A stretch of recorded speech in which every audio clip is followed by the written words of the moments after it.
Well, of course, what I think and what I would promote is quite a bit different than the two major parties.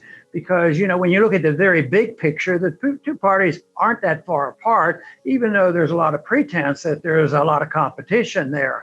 But if you're thinking about a constitutional government, a free society, and Austrian economics, everything is different.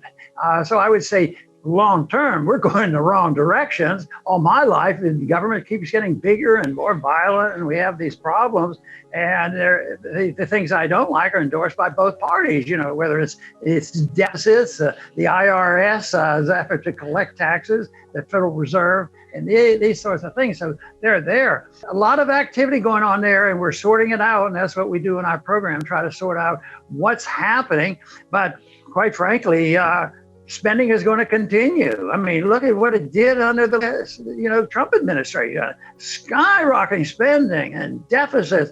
And one thing, though, under Trump, maybe the big difference is that Trump did a good job on not raising taxes, and that's good. And he did reduce some regulations, and he did not start any major conflict around the world, although he wasn't quite with us as libertarians to have a non-interventionist foreign policy, because if that were the case, our overseas presence would shrink, and people say, well, then we wouldn't be safe. We have to have our presence to be safe. No, I think we're safer if we just minded our own business. Us fighting those wars that have happened in my lifetime, anywhere from Korea to Vietnam, the Middle East, all those wars, that didn't make us safer. It made us more vulnerable and certainly a lot poorer. Well, the proper policy is really tough under these circumstances, because the proper policy in a free market is just radically reduce the size and scope of government. But then you say, well, what would happen? Would the checks quit?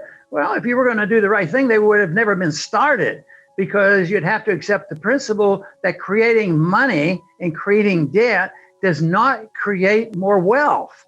People think if they just print a lot of money and pass it out, the country will be wealthier. But I just think whether it's since the recession 10 years ago or what's gone on in this past year, people haven't gotten wealthier by governments just passing out more money. So to do that is politically not feasible, because people would object, because they'll point out, well, he saved this and saved that.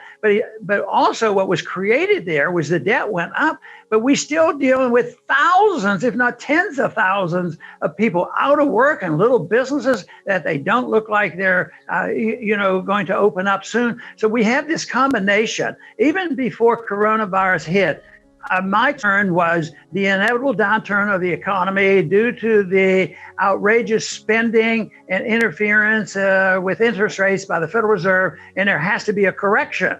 And it started to correct, and then the coronavirus hit, and everybody panicked. And I would say that one thing for sure is that President Trump was very, very effective in interfering and influencing the Federal Reserve. They all do it. Most of the time it's a little bit behind the scenes and, get the interest rates down a little bit. But no, President Trump was very, very adamant about it.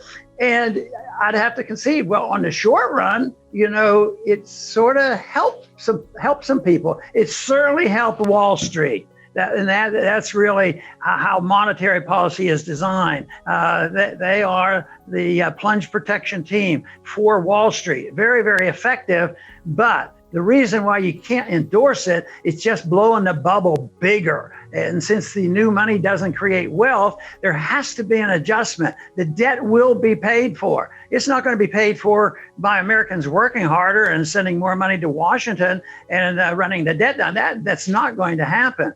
But real debt has to be liquidated in order to ever get back on our feet again, in a true sense of the word. And it gets liquidated by inflation. And that's what they're working on. And it to me amazes me that our government, especially the Federal Reserve, announces that the policy is deliberate devaluation of the money and sticking it to the poor people and anybody who suffers from prices going up.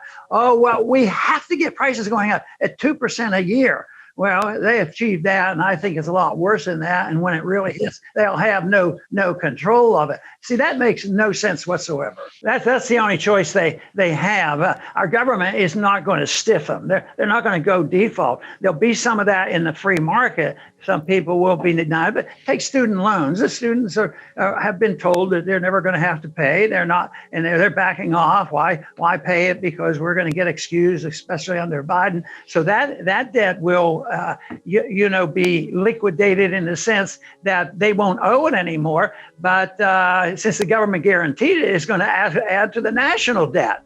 So the debt is going to be there. And the only way I see that this debt will be liquidated, which is absolutely necessary over a period of time to get the market working again in a true sense of the word, and that is going to be through liquidation of debt by inflation. They're working hard at it. And the tragedy is they're going to be successful about it.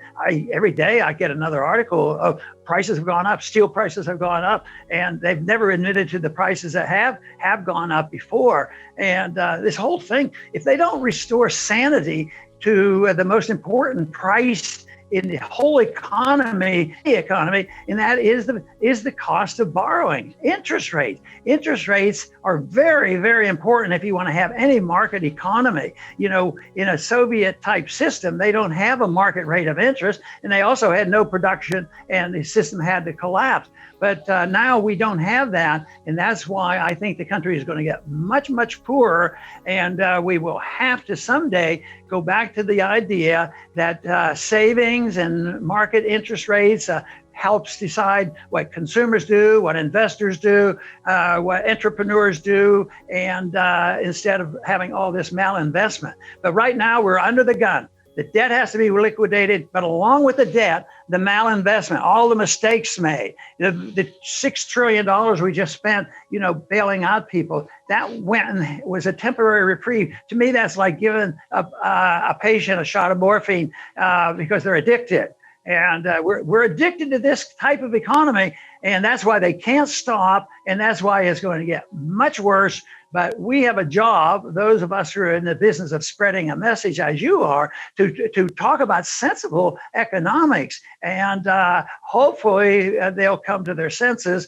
I think the collapse will come. It's going to surprise everybody because I was really surprised what happened to the Soviet system. I was in the service in the 60s and watched the Cold War very closely. And then all of a sudden, boom, it disappeared. So let's hope and pray for our system to change as peaceful as that. Our system is not perpetually viable. We can't keep doing that, but I don't know exactly when it's going to happen. Nobody does, or exactly the consequences, but I also know that ideas are important, and understanding monetary policy and understanding why debt is bad, and trying to get people to understand and cherish and want to preserve liberty. And you can find most of your answers there in freedom of choice and voluntarism and private property. That's the message that has to be heard.